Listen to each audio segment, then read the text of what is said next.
Assalamualaikum warahmatullahi wabarakatuh. Kami dari kelompok 9 akan mempresentasikan tentang belajar dalam perspektif Islam. Yang pertama, dari pengertian belajar. Apa sih pengertian belajar itu? Belajar dapat diartikan sebagai aktivitas mental atau psikis yang terjadi karena adanya interaksi aktif antara individu dengan lingkungannya yang menghasilkan perubahan-perubahan yang bersifat relatif tetap dalam aspek-aspek kognitif, psikomotor, dan efektif. Perubahan tersebut dapat berubah sesuatu yang sama sekali baru atau penyempurnaan atau peningkatan dari hasil belajar yang telah diperoleh sebelumnya. Baik, saya akan melanjutkan presentasi dari rekan saya. Konsep belajar 1. Menyampaikan sesuatu hingga mencapai kesempurnaan. Menurut Imam Al-Baidawi dalam buku Anwar At-Tanzil wa Asrar At-Ta'wil. 2. Menumbuhkan perilaku demi perilaku secara bertahap hingga mencapai batasan kesempurnaan. Menurut Ar-Raghib Al-Asfahani dalam buku Mufradat. 3. Dalam pendidikan tercakup 3 unsur, yaitu 1. Menjaga dan memelihara anak. 2. Mengembangkan bakat dan potensi anak sesuai kekhasan masing-masing. 3. Mengarahkan bakat dan potensi untuk mencapai kebaikan dan kesempurnaan. Menurut Abdurrahman Albani. Tujuan pendidikan. Secara umum, tujuan pendidikan memiliki maksud untuk membentuk moralitas, keahlian untuk membangun atau mengembangkan sektor, membangun peradaban yang lebih baik lagi, dan juga meregenerasi sumber daya manusia di suatu bangsa. Sistem pendidikan ibarat sebuah pabrik SDM yang akan menghasilkan tenaga ahli, pembangun masyarakat di segala bidang kehidupan. Tanpa pabrik ini, semua bidang atau sektor tidak akan berkembang sesuai bidangnya. Akan melanjutkan presentasi dari rekan saya. Metode pendidikan Islam menjadi 5. 1. Metode qudwah, mengajar dengan contoh keteladanan adalah metode paling kuat dalam pembelajaran Islam. Ada ungkapan tindakan lebih efektif daripada ucapan.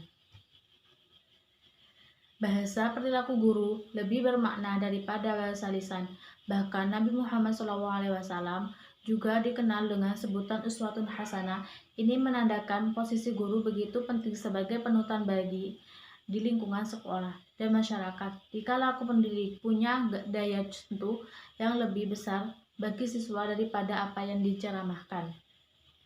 2. Metode khitbah, qaul atau berceramah masih menjadi metode yang efektif diterapkan dalam setiap suasana sebagaimana kita lihat para kiai yang istiqomah menerapkan metode ini. Dengan kemampuan bahasa yang fasih dan komunikatif, metode ceramah akan membawa keberhasilan belajar apalagi jika dilengkapi dengan teknologi terkini multimedia.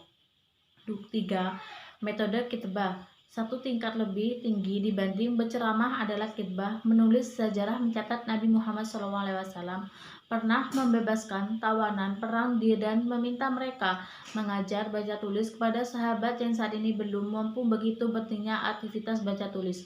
Metode menulis sendiri di lembaga-lembaga pendidikan Islam diterapkan dengan berbagai teknik seperti imla, dikte, atau kaligrafi. 4. Metode musyawarah, berdiskusi dilakukan untuk memecahkan masalah dalam pembelajaran. Diskusi berarti menemukan solusi atas suatu permasalahan yang diberikan guru berkenaan dengan topik yang sedang dibahas atau banyak manfaat di berdiskusi. Selain merangsang daya kreativitas siswa, berdiskusi juga membantu siswa yang punya kelemahan belajar di saat ia bekerjasama dengan teman yang lebih mampu. 5. Metode tatbik, di pendidikan umum lebih dengan metode demonstrasi. Tujuan menggunakan metode ini agar teori yang dipelajari bisa dialami langsung dan diaplikasikan sehingga tidak terjadi kesalahan dalam memahami suatu materi ajar. Kewajiban belajar dalam pandangan Islam. Allah menerangkan anjuran untuk menuntut ilmu di dalam Al-Quran.